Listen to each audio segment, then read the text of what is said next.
इस वक्त मौजूद हैं भाजपा नेता व विधानसभा चुनाव के दावेदार भुजेंद्र गंगवार जी। क्या हाल है भुजेंद्र जी? बढ़िया। सबसे पहले तो मैं आपके चैनल आई टुडे के सभी दर्शकों को अपना सादर प्रणाम करना चाहता हूं। जानना चाह रहा हूं, विधानसभा चुनाव की आप दावेदारी कर रहे हैं, क्षेत्र में भ्रमण भी कर रहे होंगे, तो किस तरीका का माहौल है? देखिए, माहौल पूरे उत्तर प्रदेश, नवाबगंज और हर गांव का पूरा माहौल योगी में और मोदी में है। भारतीय जनता पार्टी का माहौल पिछले 2017 के चुनाव से मैं तो कहता हूं कि दुगना है इस बार, और हम लोग निश्चित 300 से पार सीटें जीतने जा रहे हैं और उत्तर प्रदेश में प्रचंड बहुमत की सरकार आदरणीय मोदी जी के नेतृत्व में, आदरणीय योगी जी के नेतृत्व में बनने जा रही है। और जनता अपनी आंखें पलके बिछाए बस चुनाव की डुगडुगी बजने का इंतजार कर रही है। सिर्फ उसको वोटिंग का इंतजार है और वोट पड़ेंगे। आपके सामने प्रचंड बहुमत की सरकार से नवाबगंज की भी सीट विजयी होगी और पूरे उत्तर प्रदेश में। मैं आपका माहौल जानना चाह रहा हूं, क्योंकि आपके मुकाबले में और 3 दावेदार हैं प्रमुख तौर से, तो आपका क्या माहौल है इस समय क्षेत्र में? हमारी सेवाओं को देते हुए हमको नवाबगंज विधानसभा क्षेत्र में लगभग 15-16 साल का समय हो गया, और कोई ऐसा गांव नहीं है जहां हम 4-4, 5-5 बार गए नहीं हैं। सारे गांव में भ्रमण कर चुके हैं। 15 सालों से क्षेत्रवासियों से मिल रहे हैं, जा रहे हैं, लोग हमारे पास आ रहे हैं। और हमारा नाम भुजेंद्र गंगवार कोई क्षेत्र में परिचय का मोहताज नहीं है। होर्डिंग और उसकी ज़रूरत नहीं है कि साहब लोग हमको जाने। हमारे कार्यों की वजह से और जो हमने समाज के लिए किया है, जो लोगों के सुख दुख में हम काम आए, उनकी मदद करिए हमेशा, तो इसलिए लोग आज भुजेंद्र गंगवार के साथ हैं। हर गांव में आप कहीं पूछेंगे जाके तो हमारे नाम की आवाज़ आपको हर गांव में आएगी, और लोग तन मन धन से साथ हैं। बस इंतजार कर रहे हैं कि आपका टिकट घोषित हो और आपके साथ हिमालय पर्वत की तरह हम खड़े हो जाएं। टिकट को लेकर आश्वस्त हैं? आपको मिल पाएगा, या अन्य जो दावेदार हैं उनको लेकर फिर क्या कहेंगे? हम तो भारतीय जनता पार्टी के एक छोटे कार्यकर्ता हैं। हमारा काम है पार्टी का झंडा लेके गांव गांव गली गली घूमना। वो हम घूम रहे हैं, और टिकट की आवेदन हमने किया है। टिकट किसका होगा ये फैसला तो आला कमान को लेना है और संगठन को लेना है। जो संगठन आला नेताओं का फैसला होगा लेकिन जो आपके जो दावेदार हैं भारतीय जनता पार्टी जो और दावेदारी कर रहे हैं, उसमें कोई अपने आप को समाज सेवा के आधार पर टिकट की मांग कर रहा है, कोई ये कह रहा है मैं लंबे समय से भारतीय जनता पार्टी से जुड़ा हुआ हूँ।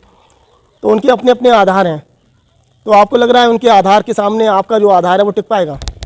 देखिए, ऐसा है, हर व्यक्ति को एक अपने मन में विश्वास होता है, तो हमको पूरा विश्वास है कि टिकट भुजेंद्र गंगवार का होगा। पार्टी हमारी सेवाओं को, हमारे त्याग और समर्पण को देख के और क्षेत्र में हमारी पकड़ को देख के, हमारे परिवार की जो निष्ठा और लोगों का विश्वास जो हमारे परिवार ने लंबे समय से जीता है क्षेत्र में, उस कारण टिकट भारतीय जनता पार्टी से हमारा होगा, ऐसा हमको पूर्ण उम्मीद है। और रही बात अन्य दावेदारों की, तो मैं एक बात बताना चाहता हूँ आपको। भारतीय जनता पार्टी समाज में सेवा करना जानती है, और यहाँ जो है जो जनता के बीच में रहता है वो नेता स्थापित होता है। एक भारतीय जनता पार्टी सिर्फ ऐसी पार्टी है कि यहाँ छोटा कार्यकर्ता भी देश का प्रधानमंत्री और मुख्यमंत्री बन सकता है, उसको आगे बढ़ने का मौका मिलता है। बाकी सारी पार्टियां वंशवाद पे काम कर रही हैं। और नवाबगंज की मैं बात कह दूं तो जितने भी लोग टिकट मांग रहे हैं, मैं सब लोग अपने हैं, सब अपने बीच के हैं, लेकिन जो उन सबसे फ़र्क है वो ये है कि हमारे पास 24 घंटे का समय है जनता के लिए, जो हम देते हैं क्षेत्रवासियों के लिए। हमारे पास कोई बड़ा कारोबार नहीं, खेती किसानी से हम जुड़े हुए व्यक्ति हैं, और हमारे पास पुश्तैनी ज़मीनें हैं जो सब ठेके और बटाई पे चल रही है लंबे समय से।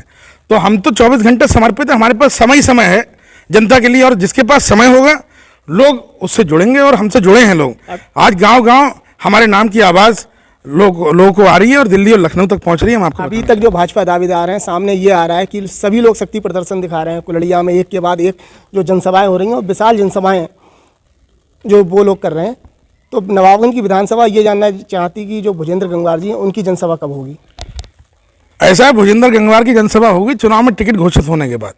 जनसभा का भी कोई औचित्य नहीं है। हमारे यहाँ 9 विधानसभा क्षेत्र हैं जिले में।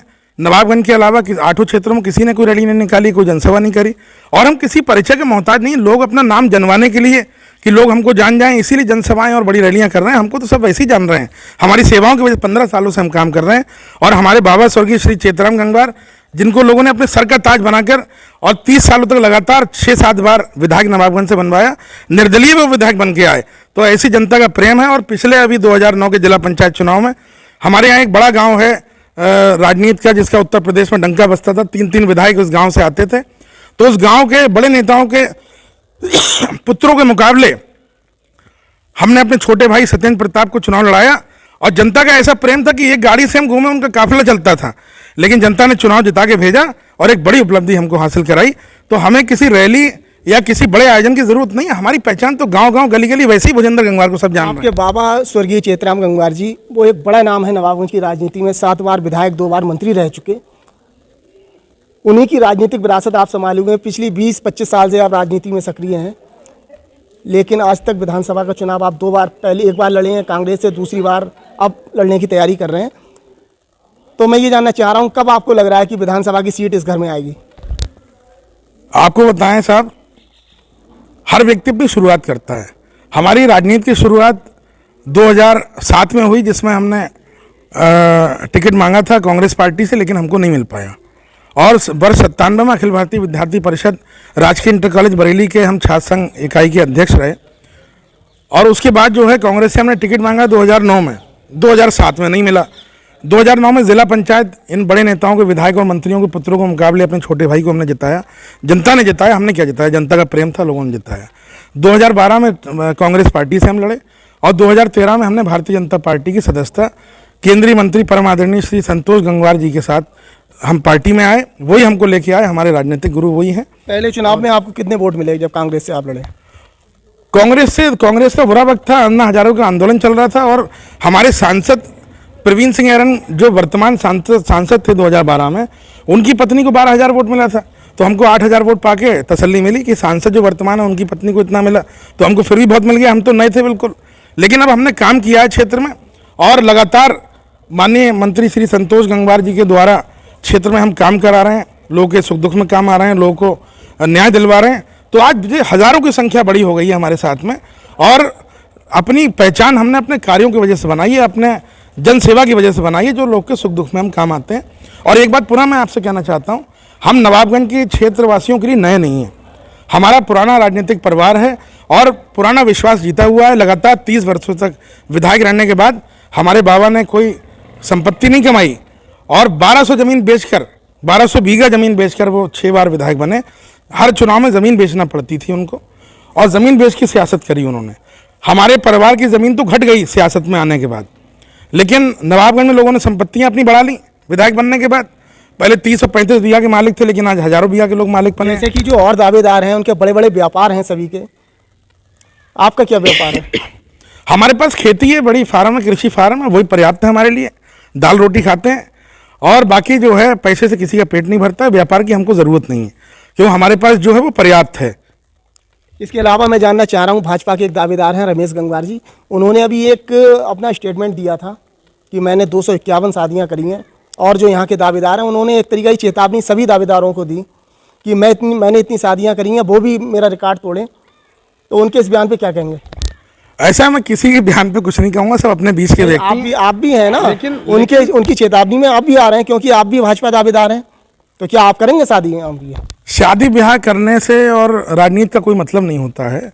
शादी ब्याह तो सरकार करा रही है। अभी हमारे नवाबगंज ब्लॉक में 11 तारीख को 50 विवाह हैं जो योगी आदित्यनाथ जी के हमारे कराए जा रहे हैं। फिर भतपुरा ब्लॉक में भी है। और रही बात शादी ब्याहों की, तो इससे एक समाज में मैसेज जाता है। वैसे ही कन्यादान तो कराते हैं लोगों का, लेकिन जनता के दुख दर्द में शरीक होना चाहिए, मरे जिए में जाना चाहिए, शादी बारातों में जाना चाहिए और दुख के समय में जनता के पीछे खड़ा होना चाहिए। तो हर जगह हम 15, 20, 16 साल से मौजूद हैं। हर व्यक्ति हमको जान रहा है, तो हमें कोई ऐसी आवश्यकता नहीं है। क्षेत्रवासियों का प्रेम और आशीर्वाद हमको प्राप्त है और हम पूरी तरह से आश्वस्त हैं कि पार्टी हमको टिकट देगी। हमारी सेवाएं देखकर हमको हुआ, ईश्वर का आशीर्वाद और क्षेत्रवासियों का प्रेम हमको प्राप्त हुआ और टिकट मिला, तो निश्चित 100% ये सीट जिता के भारतीय जनता पार्टी के कदमों में डालेंगे। जैसे कि और भाजपा दावेदार हैं, वो जनता दरबार लगाते हैं, रोज लोग आते हैं, उनकी समस्याओं को दूर करते हैं। तो इस तरीक़ा से कुछ आपके द्वारा होता है? ऐसा है, हम अपना गांव, जो हमारा पैतृक गांव पचपेड़ा, हम यहीं निवास करते हैं। हार्टमैन कॉलेज बरेली में पढ़ने के बाद और ग्रेजुएशन बरेली कॉलेज से BSc करने के बाद हम पिछले 10 वर्षों से अपने गाँव में ही रह रहे हैं। जब एजुकेशन थी तब हम बरेली रहते थे, और हम तो जब क्षेत्र में रह रहे हैं, अपने घर पर गाँव में निवास कर रहे हैं 24 घंटे। तो यहाँ तो रोज़ जनता दरबार लग रहा है, रोज़ 10, 20, 50 लोग मिलने आते हैं। अब किसी व्यक्ति का एक ही दिन फिक्स है अगर महीने में या हफ्ते में, तो निश्चित है कि वहाँ तो 100-50 लोग रहेंगे ही। तो हमारा तो रोज़ का सिस्टम है 15। आप देखिए स्मैक के जो माफिया हैं, स्मैक का कारोबार करते हैं। आज कैसे बुलडोजर चलाए जा रहे हैं, उनकी बड़ी बड़ी इमारतें जो एक दिन में 10 दिन में करोड़पति बन गए इसमें के काम करके, उनकी इमारतें ढाई जा रही हैं। ये कहाँ के लोग हैं? बरेली में आप देखिए कार्रवाई हुई है। तो ऐसे लोग अब सुरक्षित नहीं है योगी सरकार में। क्या नवाबगंज विधानसभा में भी हैं ऐसे लोग? अब मैं इस पे कोई टिप्पणी नहीं करूंगा, जो बरेली की बात मैंने आपको बताई। नहीं, मैं बरेली आप में नवाबगंज विधानसभा से तैयारी कर रहे हैं, यहाँ से परिचित हैं आप, तो इस तरीका के लोग क्या यहाँ भी इन्वॉल्व हैं? नहीं, मैं आपसे यहाँ जानना तो कोई चाह रहा ऐसा व्यक्ति नहीं है, लेकिन बरेली में लोग थे इस तरह के, तो वहां डेमोलिश कर दी गई बुलडोजर चलवा के। योगी जी की सरकार में ही जैसे काम हो सकता था। हूं। नवाबगंज में नहीं है, नवाबगंज में नहीं है ऐसे लोग? ना, नवाबगंज में तो मेरी नज़र में कोई ऐसा नहीं है। लेकिन अच्छा, मैं जानना चाह रहा हूँ, आप विधानसभा चुनाव की दावेदारी कर रहे हैं, यदि आप विधायक बन गए तो इस नवाबगंज के लिए क्या कराना चाहेंगे? हम विधायक बने तो सबसे पहले हम कुटीर उद्योग और छोटे छोटे कल कारखाने, ऐसे जो कुछ बड़े लोग जो इन्वेस्टमेंट करना चाहते हैं, उनसे कहकर माननीय मंत्री आदरणीय श्री संतोष गंगवार जी की मदद लेकर नवाबगंज में ऐसे कुटीर उद्योग स्थापित करेंगे, जिससे यहाँ के नौजवान को फिर बाहर जाने की आवश्यकता नहीं पड़ेगी और वो अपने माता पिता की सेवा भी करेगा और घर रह के 5-7 हज़ार रुपये की नौकरी करेगा। और हमारे क्षेत्रवासियों को थाने और तहसील में सम्मान मिलेगा। भुजेंद्र गंगवार अगर विधायक हुए तो नवाबगंज की जनता को थाने और तहसील में सम्मान मिलेगा। और आज एक बड़ी समस्या है, आप देख रहे हैं कि बहुत सारे ऐसे काम हैं जो नहीं हो पाते हैं, तो उन कामों को कराया जाएगा। पीड़ितों को न्याय मिल रहा है योगी जी की सरकार में, और इसी तरह के आगे काम करे जाएंगे। गरीब की आवाज़ बनने की कोशिश। जनता को तो आप सम्मान देंगे विधायक बनने के बाद। मैं आपसे जानना चाह रहा हूँ, स्वर्गीय चेतराम पार्क को कब सम्मान मिलेगा? पूरे 5 साल होने जा रहे हैं, आप सरकार में रहे हैं, आपके बाबा के नाम से पार्क है और वहाँ की इतनी बुरी दुर्दशा है, आप कुछ नहीं कर पाए इतने समय में, तो कैसे जनता को सम्मान दिलाएंगे? आपकी बात का मैं उत्तर देता हूँ। देखिए, ऐसा है, बहुत सारी चीज़ें टेक्निकल प्रॉब्लम होती हैं, काम करने में दिक्कत आती है। नवाबगंज नगर पालिका परिषद दूसरे दल के व्यक्ति के हाथ में है। वहाँ भारतीय जनता पार्टी का चेयरमैन ना होने की वजह से बाबा के नाम से स्वर्गीय श्री चेतराम गंगवार पार्क स्थापित है, जो परम आदरणीय केंद्रीय मंत्री श्री संतोष कुमार गंगवार जी, जो हमारे नेता हैं, उनके कहने से हमारे क्षेत्र के बड़े नेता और भूमि विकास बैंक के डायरेक्टर उत्तर प्रदेश के कुंवर रविंद्र सिंह राठौर जी के कार्यकाल में उनके द्वारा वो बनवाया गया था चेतराम गंगवार पार्क। आज उसकी दुर्दशा हम मान रहे हैं, लेकिन चूंकि बीजेपी का यहाँ चेयरमैन नहीं है, विपक्षी पार्टी का चेयरमैन, इस वजह से नहीं। लेकिन एक मिनट मैं और बता दूं आपको एक खुशी की बात बता रहे हैं, और इस चैनल के माध्यम से जनता नवाबगंज क्षेत्र के लोगों को मैसेज दे रहे हैं कि आने वाले 1 महीने के अंदर चुनाव से पहले हमारे बाबा स्वर्गीय आदरणीय श्री चेतराम गंगवार जी के नाम से जो पार्क है उसका कायाकल्प हो जाएगा चुनाव से पहले। ये आपको हम विश्वास नहीं, पार्क में भी राजनीति, लास्ट में जो काम होते हैं तो उसमें भी चेतराम जी का जो पार्क है उसमें भी एक तरीका से लास्ट में, ये क्या मतलब बनता है? बरेली के जो जिलाधिकारी महोदय हैं उन्होंने हमारी बात का संज्ञान लिया है और उसका एस्टिमेट भी बन गया। उन्होंने 1 महीने का समय दिया है ईओ नवाबगंज को कि 1 महीने के अंदर पार्क खड़ा हो जाना चाहिए। मैं इससे पहले आपसे ये जानना चाह रहा हूँ, आप कह रहे हैं चेयरमैन दूसरी पार्टी की हैं, लेकिन वो किसके अंडर में? आपकी सरकार चल रही, यूपी में और केंद्र में दोनों जगह सरकार है, 4.5 साल से ज़्यादा का समय बीत चुका है। क्या इस दौरान आपने प्रयास करा ही नहीं? फिर क्या माना जाए? नहीं, प्रयास या आपकी बात चली नहीं कहीं प्रशासन में? प्रयास किया गया था, लेकिन चूंकि कागज कोई भी जाता, चेयरपर्सन चूंकि यहाँ बैठी हुई हैं उनके पास आएगा, इसीलिए सुनवाई नहीं। उनसे उच्च अधिकारी हैं, डीएम है, कमिश्नर हैं, तो क्या? लेकिन बजट स्वीकृत होता है चेयरमैन के माध्यम से, तो मुख्यमंत्री जी के यहाँ दिया था, वो भी नीचे आया, लेकिन वो दबा दिया गया, तो दूसरे दल का चेयरमैन होने की वजह से नहीं बन पाए। लेकिन हमारे जो जिलाधिकारी महोदय बरेली के हैं आदरणीय श्री मानवेंद्र सिंह जी, उनकी कार्यप्रणाली बहुत तेज़ है और वो बढ़िया काम कर रहे हैं। उन्होंने ईओ नवाबगंज को स्पष्ट निर्देश दिए कि 1 महीने के अंदर पार्क खड़ा मिलेगा वहाँ, उसमें बाउंड्री वॉल भी होगी, गेट भी लगेंगे, झूले भी लगेंगे और फुब्बारा वगैरह सब लगेगा, बढ़िया कायाकल्प उसका हो जाएगा, सौंदर्यीकरण। ये माना जाए उनके पौत्र 5 साल सरकार में रहे, तो कहीं जाकर अब उनके पार्क को 5 साल जब एंड चल रहा है तब जाके कहीं सम्मान मिल पाएगा? चलिए, हुआ तो जिलाधिकारी महोदय बरेली 4 साल जो अति निर्माण और लोगों ने जो गंदगियां फैलाई हैं उसी से पार्क जूझता रहा। ये नवाबगंज में मैंने आपको बताया कि हम कहीं भी कोई एप्लीकेशन देंगे तो वो आएगी नगर पालिका नवाबगंज। इसके अलावा मैं ये जानना चाह रहा हूँ, जैसे इस पार्क का मामला है जिसमें 5 साल के लास्ट में जाके काम हो रहा है, तो कहीं ऐसा तो नहीं आप भी विधायक बने हैं फिर भी 5 साल तक इंसान ऐसे ही और लास्ट में काम हो, ऐसा तो नहीं होगा उस समय? उस बात को क्षेत्रवाई सब जानते हैं, हम कितनी संजीदगी से काम लेते हैं, और कोई अगर पीड़ित हमारे पास आता है तत्काल उसको न्याय दिलाने का। जैसे सड़कें या जो भी जरूरी काम है, जो भी इम्पोर्टेंट काम है, ऐसा तो नहीं आपके कार्यकाल में 1, 2, 3, 4 और 4 के बाद में स्टार्ट धीरे धीरे हों, 5 तक हों, जैसे पार्क के हालात हुए? पार्क तो आपके बाबा के नाम से था, बड़े नेता थे वो, और आप उसी परिवार से, आप भी रेलवे बोर्ड के सदस्य सक्रिय नेताओं में आपका नाम आता है, तब लास्ट में करा पाए, एक बड़ा सवाल है ये। मैंने आपको बताया ना, वो टेक्निकल कारण है, आप इसे समझ रहे होंगे। दूसरे दल का चेयरमैन होने की वजह से वो नहीं हो पाया, क्योंकि जो भी एप्लीकेशन हम कहीं दें दिल्ली लखनऊ में, वो आएंगी चेयरमैन के पास ही। ये कायदा और नियम होता है, चेयरपर्सन जो होता है उसी के पास आती है, इस वजह से नहीं हो पाया। और आपने कही विकास की बात और क्षेत्रवासियों के काम की बात। आज हम विधायक ना होकर विधायक से ज़्यादा काम करते हैं।